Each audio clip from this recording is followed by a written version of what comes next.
Hallo, ich bin die Svenja. Ich bin der Marc, das ist Bruno. Wir sind hier in Heilbronn. Wir zeigen euch heute unseren umgebauten Dachboden. Kommt mit, auf Kommt mit. Bruno, schnell!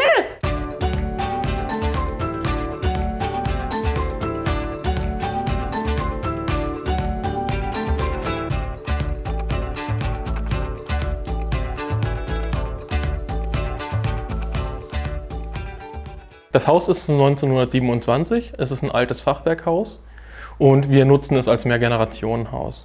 Im Keller wohnt mein Vater und hat dort auch sein Büro. Im Erdgeschoss wohnt meine Mutter und vor 2 Jahren haben Svenja und ich die oberen 2 Etagen übernommen und haben uns hier den Traum vom Dachboden erfüllt.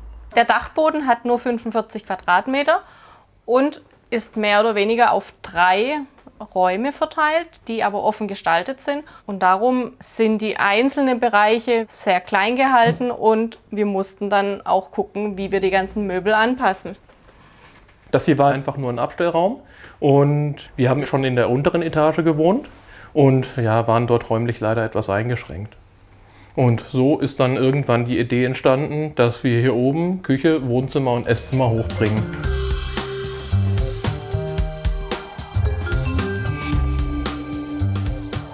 Hier sind wir in unserem Familienmittelpunkt, in unserer Küche. Mein Traum mit der Kücheninsel, das wollte ich von Anfang an so haben. Für uns war von vornherein klar, dass wir gern Holz als Arbeitsplatten hatten. Es sollte alles auch mit dem Boden alles übereinstimmen und wir wollten dunkle, natürliche Farben auch haben. Darum ist unsere Küche auch schwarz geworden, weil schwarz mit dem Holz einfach super harmoniert hat. Wir haben uns hier für Eiche entschieden, weil uns das Eichenholz sehr gefällt. Es hat einen sehr, sehr, sehr warmen, honigfarbenen Holzton und ist auch sehr beständig. Wir hatten hier oben das große Problem, dass wir durch die Dachschrägen keine Hängeschränke befestigen konnten. Und so sind wir auf komplett Schubladenlösungen gegangen, dass wir alles, was wir irgendwie an zu verschauendem Material hatten, eben in die Schubladen bringen mussten. Alles ist hier eine komplette Maßanfertigung, allein durch die Dachschräge schon. Auch die alten Industriestrahler hier haben wir selber umgebaut auf LED, dass wir ein bisschen weniger Strom benötigen. Vorher waren da Quecksilberdampflampen drin, da hätte man das Steak auch direkt runterhalten können zum Garen. Und da hätte ich meinen Herd nicht mehr gebraucht.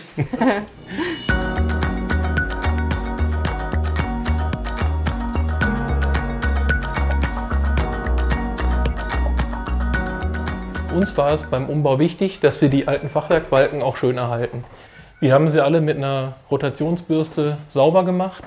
Da war Dreck der letzten 100 Jahre drauf, mehr oder weniger. Und auch so einzelne Elemente wie hier Haken von der ehemaligen Wäscheleine haben wir da gelassen. Auch die Beleuchtung haben wir auf das Fachwerk gerichtet, um dieses noch ein bisschen hervorzuheben, weil wir uns eigentlich gar nicht daran satt sehen können. Hier sind wir jetzt in unserem Esszimmer. Hier im Esszimmer haben wir die gleichen Hölzer verarbeitet wie auch in der Küche. Den Esstisch habe ich selber gebaut. Die Flacheisen habe ich in meiner Garage zusammengeschweißt.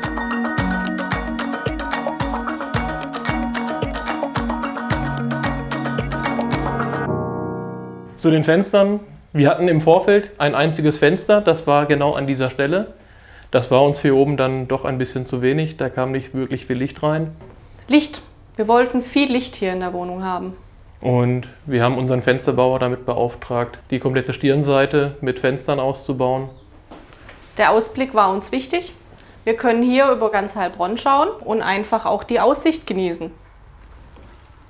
Wir haben uns hier was Besonderes überlegt zum Thema Sachen lagern und das zeige ich euch jetzt.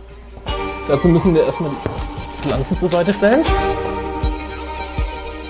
Weil wir keinen wirklichen Keller haben, weil der in Benutzung ist, mussten wir uns was überlegen. Und ich habe mir das Schienensystem einfallen lassen, weil wir so zum Beispiel Kinderklamotten, Babykleidung bis ans andere Ende verfrachten können, ohne selber in den Kniestock reinkriechen zu müssen. Die Schienen gehen durch bis auf 12 Meter Länge. Und hier können wir unsere Sachen einlagern, die wir nur selten benötigen. So, das waren aber nicht die einzigen Kisten. Da sind noch 34 weitere. Und um an die nächsten Kisten ranzukommen, schnappe ich mir jetzt hier das eine Seil. Ich muss ein wenig dran ziehen. Und der komplette Schlitten setzt sich in Bewegung und ich kann die nächsten 6 Kisten rausnehmen.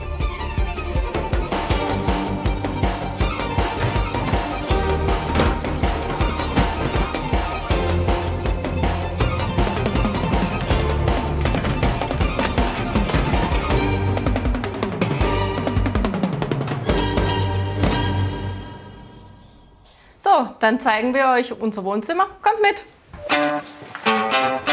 Hier sind wir jetzt in unserem kleinen gemütlichen Wohnzimmer, wo wir auch unsere Filmabende machen und auch durch unsere Boxen das Filmerlebnis wie im Kino haben. Hier oben heizen wir nicht über Gasheizungen oder über normale Heizkörper, sondern nutzen unsere Infrarotheizungen. Und wir nutzen dafür den Strom, den wir auf unserem Dach selber produzieren. Das reicht für eine Autarkie von etwa 72% im Jahr.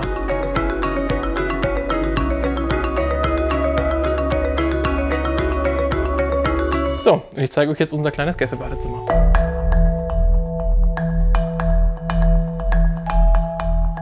Wir haben hier eine kleine offene Dusche. Das hier ist eine Stahlplatte, auf der wir ein Fossil drauf montiert haben. Ist kein echtes Fossil, ist eine Nachahmung. Hier oben sieht man auch unsere alten Bunkerlampen, die wir wiederverwendet haben. Und auf der Seite haben wir eine Hobelbank, die ich geschenkt bekommen habe. Und die mussten wir in alle Richtungen anpassen, dass sie überhaupt in das Badezimmer reingepasst hat. Haben sie dann hier um ein massives Steinwaschbecken ergänzt. Und unsere Armaturen haben wir auf die Vorderseite gebracht. So viel zum Bad. Jetzt zeigt Svenja euch ihre Leseecke. Ich hole jetzt erstmal die Treppe runter.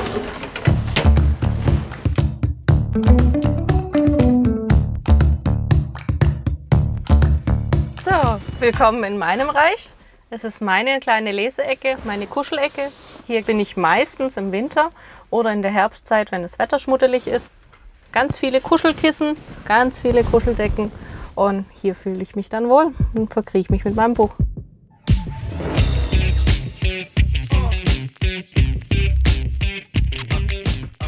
Ein besonderes Highlight hier oben sind unsere Motorräder.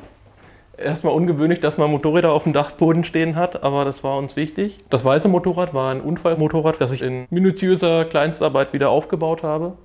Das andere Motorrad hat Marc von einem Arbeitskollegen geschenkt bekommen und dieses Motorrad ist 70 Jahre alt und wir dachten, vom Optischen passt es hier super rein und durch die Patina und das Alter passt es halt super zu unserer Schieferwand.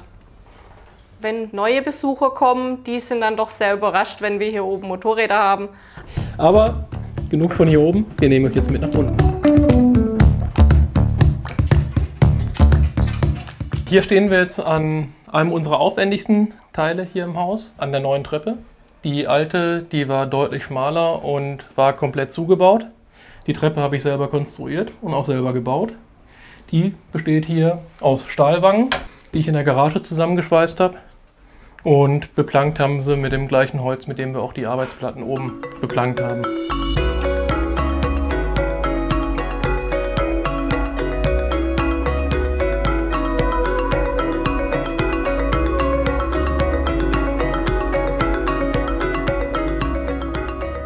Hier am Computer habe ich die ganzen Modelle erstellt für den Umbau oben. Hier habe ich die Küche geplant, hier habe ich die Treppe konstruiert und habe mir dann hier an den Modellen dann auch entsprechend die Maße rausgezogen, um die einzelnen Möbelstücke auch so herstellen zu können. Es hat auch sehr viel Spaß gemacht, sich die ganzen Möbel einfallen zu lassen. Dann nehmen wir euch jetzt mit in das Zimmer unserer Tochter. Das ist der größte Raum von allen.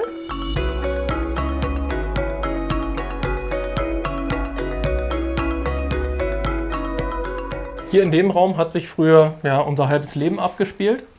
Als die Kleine auf die Welt kam, hatten wir mehr oder weniger nur dieses Zimmer hier auf der Etage. Und das Zimmer war zugleich Schlafzimmer, Büro und Wohnen in einem. So, dann gehen wir weiter ins Schlafzimmer. Wir haben einen Teppich und einen Schiefer an die Wand gemacht, da Marc überhaupt kein Freund von Raufasertapete ist. Er würde am liebsten die ganze Wohnung tapetenfrei haben, darum Schiefer und der Teppich. Und auch optisch und von der Wärme kommt das halt wirklich sehr schön. Und hier haben wir auch wieder unseren Schiefer, den wir auch oben auf dem Dachgeschoss überall haben. Wir mögen diesen Materialmix aus dem Stein, dem Teppich. Hier in den Spinden, die wir an die Wand gehängt hatten oder haben, sind noch meine restlichen Bücher. Die haben leider oben nicht mehr in meine Leseecke gepasst. Und wir wollten da nicht einfach nur offene Regale, darum haben wir uns für Spinte entschieden.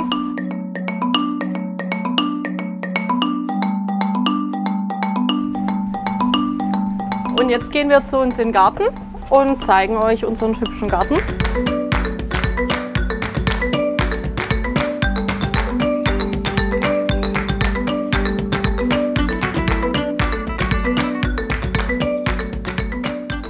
Wir haben uns halt auch nicht mit dem zufrieden gegeben, was es gab. Wir wollten immer was Besonderes für uns, was uns gefällt und nicht, was es überall gibt. Und Marc musste deswegen alles selbst machen und auch für uns das Nonplusultra rausfinden.